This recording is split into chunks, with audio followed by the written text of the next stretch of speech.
Welcome to part 7 of our History series. Now, if you haven't joined us before, let me explain what we're doing.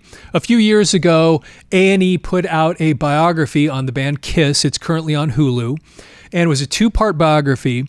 And periodically through this biography, they'll go into these little montages where they'll show pictures and little film clips and things like that. And inevitably, in these montages, they'll show newspaper headlines. And so what we decided to do was go through that biography, and wherever they show a newspaper headline, we were actually going to go track down that headline, the newspaper that was in, and then read the article to you. And also show you other things that were in those particular newspapers. And that's actually some of the really interesting stuff about these videos, is seeing all the other stuff that we find in these newspapers where these headlines are from. So on the screen right now, I'm showing you a screenshot from the biography, and you'll see the headline there is KISS Smacks of Entertainment.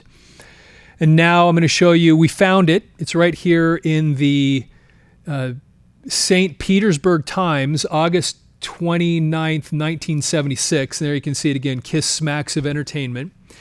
And to put this in context, they were out on the Destroyer album at this point. That's the one that was out. In this particular part of the documentary, Paul Stanley says something really fascinating.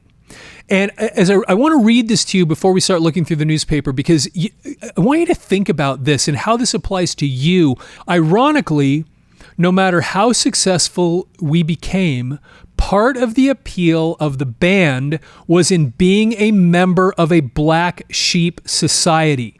Now, that's the part I thought was so interesting, that he realized that part of the appeal of this band was that it felt a little bit like you were part of a group of outcasts, that as he puts it there, a black sheep society. So what I want to know from you is, did you feel that?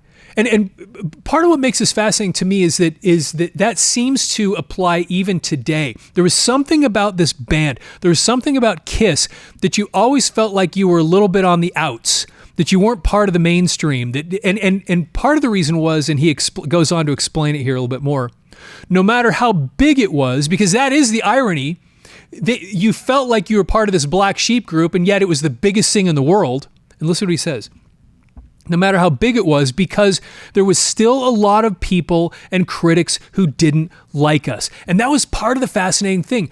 They were the biggest thing in the world there, and yet for some reason, it still felt like you were part of a group of outcasts. It was such an interesting thing, the way KISS came across in the world. And so I'm actually just really curious, and I'd love to get it down in the comments. How did you feel that way? Because even today, it's pretty fascinating, because people who are KISS fans kind of just get it, and people who are not KISS fans don't. And what's fascinating to me, having done this channel now for a while, is there's very few bands that we'll do videos on where people will go out of their way to go put a comment on the video of how much they hate the band. But they'll do it for KISS. Isn't that strange? There's something about this band that polarizes people so dramatically. And it made people feel like they were part of something. And so part of the appeal of KISS, as Paul Stanley puts it there, he realizes that there was this thing of being part of a group. There was this appeal of, I am part of something bigger than me, that came along with being a KISS fan. Anyway, I'd love to get your feedback on that. So now I want to show you a few things in this newspaper that I think are pretty fascinating. So the first thing I want to do is go to where we often go, is just to the front page and look at the headlines. I had never, if I ever heard this, I don't remember hearing this, but apparently here we were in 1976. Look at this first headline. 39 die in 2 Air Force plane crashes. Somehow, I'd never heard this. I don't know anything. I mean, I was when this came out, 1976, I was barely 7. When this newspaper came out, I do not remember anything about this, but 39 die in 2 Air Force plane crashes. Then down over here on the left, look at this other headline. Terrorists in Iran kill 3 Americans. This is 1976. This is 3 years before the hostages would be taken. Now, I remember that. I remember how it felt and hearing about the hostages being taken. And I remember every single day on the newspaper, they'd have a number. of how many days the hostages had been were in Iran. I don't remember anything about this, that even a few years before that, there were terrorists in Iran that had killed 3 different Americans. I don't remember anything about that. Now, this one, to me, was the most interesting thing on this homepage, or on this front page. Now, look at this graphic. They show this guy looking through a camera with a hand over it and a politician being held up by the hand. When you think of this in the context of 1976, this absolutely fascinated me looking at this article. I'm just going to read a couple things to you and see if this sounds familiar. So down underneath this graphic, check this out. Television journalism is by no means hostile to all politicians. On the contrary, the entire melodramatic apparatus of TV news is designed to single out one politician and lift him to the heights of power. Now listen to a couple of these things in this article. Let's see here. Down here, right here, it says when television covers. When television covers politics, it is giving us not only facts, but judgments. Judgments that make candidates look good or bad. Judgments that are shared by some and rejected by others. Judgments, in other words, that are essentially political. And then go down a little bit further here. They suggest that television news consists of bits and pieces that can be tested one by one for accuracy, partisan tendency, etc. That is rarely the case, for television news is not primarily information but narrative. It does not so much record events as evoke a world. It is governed not by a political bias, but by a melodramatic one. This was such a fascinating thing to read again in 1976. This is 49 years ago. They're sitting here writing about how the people in charge of the news are not necessarily giving you unbiased news. They're creating a melodrama. And they're openly admitting here, and the reason this is so interesting to me, it's not that anyone ever really believed that there was really truly unbiased news sources anywhere. It's that what this leads to, because when you recognize that you have biases and then you turn it into a 24-hour-a-day news cycle, all day long, every day you have channels that's all they do. And when news is just constantly being thrown at you, and then there's a narrative part of it. Anyway, it was so fascinating to hear them saying this when news really wasn't as big a part of our lives as it is today, as it became within 15 years of this article being written. So anyway, I just thought there was this some sort of self-awareness in this newspaper where they're making this commentary about what news really, really is when you get down to it. Anyway, I loved that. I thought that was so fascinating. Okay, I'm going to share a couple other things in here that I think are pretty cool. Okay, you have to look at this advertisement. I thought this was so interesting. And now look at the pictures here.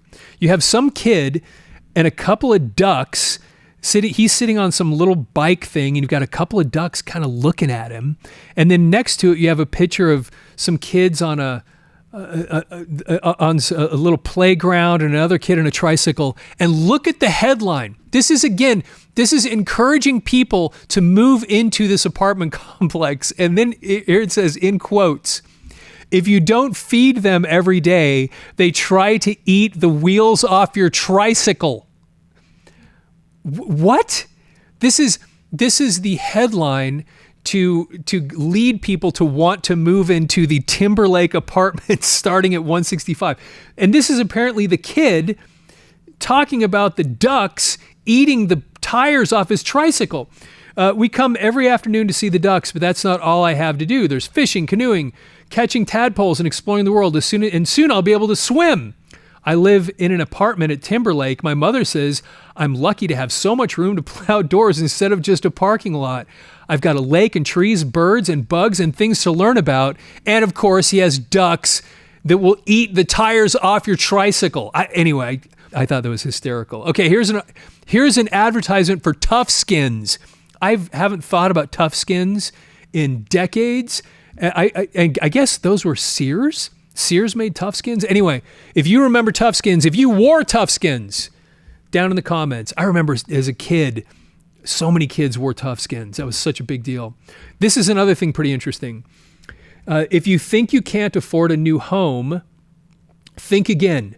According to a study by the Library of Congress, 85% of all American families cannot afford to buy a new home. This would mean that the single-family home, complete with garage and amenities, the great American dream, is fading from our way of life. Now look at how much they're selling these homes for.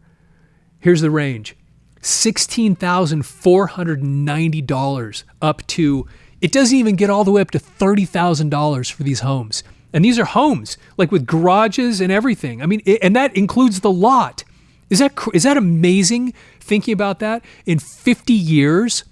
I mean, these homes that are $16,000 today, what, in the hundreds of thousands of dollars. Anyway, just amazing thinking about that. Okay, here's another thing that I thought was pretty cool in this newspaper. So I saw this headline. It says, his job is to guard the king. So I immediately thought, what is this? And this king that it's referring to is Elvis. And there's a couple things in here I think you'll like. Memphis, Fred Stoll has seen fans of Elvis arrive in crates and disguised as maintenance people. Stoll is a fan of Presley, who will perform on the Suncoast Thursday and Friday, but being a guard at Graceland, Presley's lavish mansion, is just a job. Fred is the other guard at Graceland. Of the three watchmen at the Rambling Estate, here, the quiet, dependable Stoll is the one not related to Presley. Okay, now check this out. This is what he says about being the guard there. I love this. He remembers the time two students shipped themselves from Mississippi in a wooden crate decorated with ribbons as a present for Presley's 40th birthday. Hang on just a second, this will be really quick. With hundreds of videos on our channel now, we've made playlists to make it easy for you to find whatever the thing is that you're interested in. We have a playlist with all of our Rush videos, KISS, Led Zeppelin, Van Halen. We have categories like 80s metal and even our popular magazine flip-throughs, where we go through page by page with Circus Magazine, Hit Parader, and others, all in 4K resolution. You'll find it all organized and ready to explore. Just click the playlist tab on our channel's homepage. All right, back to the video. The box was marked dogs, he said, and, quote, we had to tell the driver we had enough dogs, unquote. After identifying themselves as people and not wolfhounds, the girls left the crate and set up a vigil at the Graceland gate, quote, so the girls camped out for a week. Stoll said Elvis, a former truck driver before his rise in the 1950s, was amused by the incident. Another of his favorite stories is a man he spotted sweeping the Presley driveway. Quote, he told me he just wanted to be able to say, I swept Elvis' driveway. And so we let him. To Stoll, the fans aren't a nuisance. They provide him with company on his Tuesday, Wednesday, and Thursday graveyard shifts. Quote, we get all kinds here, men, women. They come at night, they come during the day. And the regulars come by and sit and talk until 5 or 6 in the morning, he said. Anyway, I thought that was kind of interesting, just listening to the guard talk about what actually happened at Elvis's estate. Okay, this next thing, speaking of Elvis, is kind of interesting. I found a rock calendar that was just announcing some of the concerts, and look what's happening in August of 1976. Elvis Presley is playing at the Bayfront Center September 3rd, the Curtis Hickson Hall, September 2nd, and Spirit is playing the same place, September 25th. And the Lakeland Civic Center, Peter Frampton and Gary Wright on September 5th, Elvis Presley on September 4th. So he's playing 3 nights in different places there. And Jefferson Starship on September 16th. It's so fascinating thinking about Elvis, because here he is at the end. This is like about a year before he's gone. And you see, Jefferson Starship come here now, and then KISS is coming in, and the changing the guard, I think, is so interesting looking at that stuff. Okay, one more thing before we get to the article, and this is always one of my favorite parts of these newspapers, is looking at the movies that are out. And this one I thought particularly interesting, partly because I hadn't heard of many of these things at all, but this is the one that really jumped out at me. Here's a movie playing at the Currington Theaters called The Jaws of Death. So I see a picture of a shark, and I think, is this just Jaws? Well, Jaws came out a year before this in 1975. And it turns out, and I didn't know this, but there was another movie about a shark or sharks that came out in 1976 called The Jaws of Death. And if anybody ever saw that, put it down in the comments, because that is so fascinating to me. I'd never heard of this before, but clearly somebody's trying to play on the success of Jaws, obviously. Then you go down and look at these other Squirm, never heard of that. There's Jaws of Death again. And then To the Devil a Daughter. Don't know what any of those are. Clint Eastwood, The Outlaw. Magnum Force. I think I saw that on TV at some point. Let's see here. What else? There was one other. Oh, yes. And then The Exorcist. So The Exorcist Returns. That was a big deal, obviously. Remember, obviously everybody's heard of that one. And then down here, Billy Jack. I don't know what that is. Gus. I think we saw that in another newspaper. That's a Walt Disney movie. And then there's Jaws of Death again. So then, let's see, over here, there was some other thing. Oh, yeah, Obsession. I think we've seen this in others, but I never saw this movie. Like Hitchcock at the top of his form. So it has actually like Gene Shalit that are giving it praise, but I guess this was similar to some Hitchcock movie. I've never seen it. So if you saw that and if it was any good, let me know. And then Tunnel Vision, don't know what that is. Harry and Walter Go to New York. Shadow of the Hawk. Anyway, this at least to me seems like it was a slow time of year for movies, because usually when we do these, I've heard of some of these things, but I've heard of very few of these things. But I have heard of Barbecue Dinner, Big Bear Barbecue, $1.79. That's crazy. Okay, let's get back to the KISS article. Okay, so here by the KISS article, and this is actually pretty interesting too. Right next to it, they have this top 10. These are the top 10 singles in the pop music field. So think about if you remember these. So this is part of the interesting context of when this article about KISS came out. These are the top 10 songs. Don't Go Breaking My Heart, Elton John and Kiki D. Everybody's heard that song, obviously. That was a fun song. You Should Be Dancing, Bee Gees. You know, it's funny looking back, because when the 80s rolled around, I didn't want to like the Bee Gees on principle because it was disco. The older I got, when I got into my 20s and 30s, I start realizing that stuff was actually pretty awesome music. The Bee Gees, I love those guys. I think they were just great. Let 'Em In, Wings. I kind of remember that song. You'll Never Find Another Love Like Mine, Lou Rawls. I'd Really Love to See It Tonight. That was a cool song.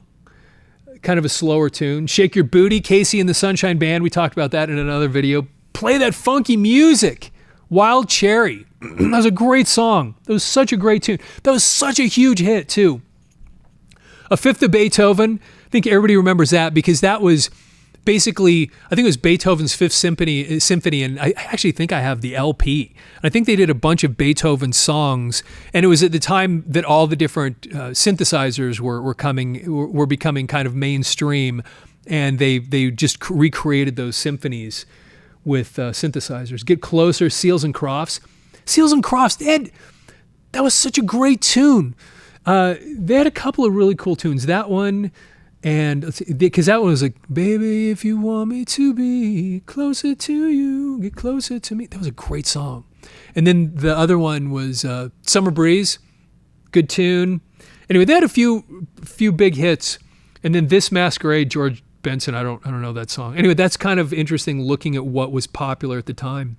Okay, so now this article's KISS smacks of entertainment. There's a couple of things in here that I think are really fascinating to hear. And so it's actually, this is a really short article, but I think if you're a KISS fan, I think you'll like this. So, put Gene Simmons in a crowd of ordinary mortals and you'd have little difficulty picking him out as a rock and roller. Topped by an immense mane of black curly hair, Gene stands 6 feet 4 inches in stocking feet and invariably wears heels that add a minimum of 5 or 6 inches. Anyone could tell that Gene knows how to boogie, but even close fans might have difficulty identifying him unless he sticks out his tongue. Gene, you see, is a member of KISS, and few people outside the band's touring retinue, ever see him without his stage space opera vampire makeup. I have never heard it called a space opera vampire. Here he is. This is the album that was out at the time. And according to this person, he is a space opera vampire. Has anybody else ever heard that before? Have I just been missing it all these years, or this guy just made this up? I think it's kind of clever, but I'd never heard that before. Makeup and batwing leather costume. But Gene's tongue, that amazing pointed 7-inch tongue, liberally exposed on stage, would give him away to almost anyone with a passing interest in the band. And it's pretty true, because Paul, I've seen interviews where Paul talked about this. He goes, I may have been the voice of the band, but Gene was always the face of the band. And it was true. Everybody, when they think of KISS, that's who you think of. If you're not a KISS fan, that's the character you think of. And Gene, of course, he did all the things that brought the attention to himself, obviously, because he had the tongue, right? And then he had the spitting blood, and he had the breathing fire, and he's the demon. And so you have this thing about him where he really was, when you think of KISS, he was the guy that most people that just had a passing interest, they'd think about the guy spitting blood, the guy with the tongue, and he was the guy that did all the cool stuff. Okay. More people have been interested in KISS of late. The group's popularity has soared largely due to a best-selling live album and an increasingly sophisticated show. And of course, this is true. One of the things that ended up putting them on the map was the fact that they had put out the album Alive, which was the one before this one. And, they were struggling on those first few albums. They put out that live album, and it just was the thing that really, really put them on the map. And then, of course, this album, Destroyer, kind of solidified their position in the world of popular music. KISS is a conceptual band. It was in the minds of bassist Simmons and rhythm guitarist Paul Stanley before a note was played. The whole thing, costumes, makeup, raunchy music, was worked out in advance, carefully calculated to have just the impact it is now having since it all started 3 years ago in New York. It's on stage that KISS shows its stuff. Elaborate sets, on-stage explosions, lights, smoke, and a drum kit that rises 20 feet into the air produce a rock and roll Armageddon. It's a lot of good, nasty fun, which is exactly what Gene Simmons and the others want. Quote, and this is the part that I think is so fascinating, because they quote some things that Gene Simmons says here. So check this out. We're not pompous enough to come out and say we're completely original, he says. The Stones, The Who, Cooper, Bowie, they all had something to do with it. And we're playing electric instruments, and we have long hair, and so on. And so it's fascinating to listen to him right there at this early stage. Because look, again, this is 76. I mean, they didn't really hit the public until 2 years earlier. Their debut album came out like 2.5 years before this article. And here they were in the early stages, and Gene Simmons comes out and basically is saying, look, we took all this other stuff that so many other people had done, and we just built on it. And it says, as he says there, we're not pompous enough to come out and say we're completely original. Anyway, I loved listening to this in these early days. Now, this last paragraph, this is the thing that really jumped out to me. And I want you to think back to the first thing that Paul Stanley said that I mentioned at the beginning as I read this. The only thing we hope to be is entertaining. Anything else is too pompous. And who cares anyway? So here's Gene saying all we're really interested in doing, we know our place. We know what our job is. Our job is to be entertainers and to be the best entertainers we can possibly be, and to expect anything else, to have it be any bigger vision thing than that, is pompous. That was his statement there in 1976. Now, the fascinating part about this statement is that it was and it became so much more than just being entertaining. Because part of the thing that human beings need is social structure. We need a place. We need to belong. We want to be part of a group. We want to be on a mission. We want to have a purpose. And strangely enough, KISS filled those needs for literally millions of people. And this gets back to what I was saying at the beginning. This is why this was such an interesting thing to me, that Paul said this at this point in this documentary, and then to read Gene saying this in this article. Again, listen to what Paul said. Ironically, no matter how successful we became, part of the appeal of the band was in being a member of a black sheep society.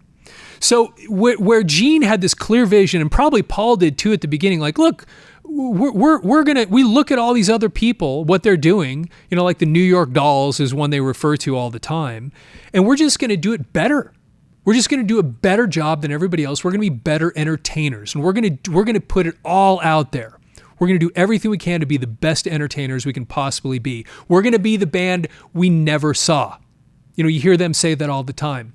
And then, as Gene puts it there, anything else is too pompous. And yet, ironically, something so much bigger came out of that, where he maybe didn't have that type of expectation that they would create this massive movement and create this social structure based on this idea of feeling like you're part of a black sheep society, but it happened anyway.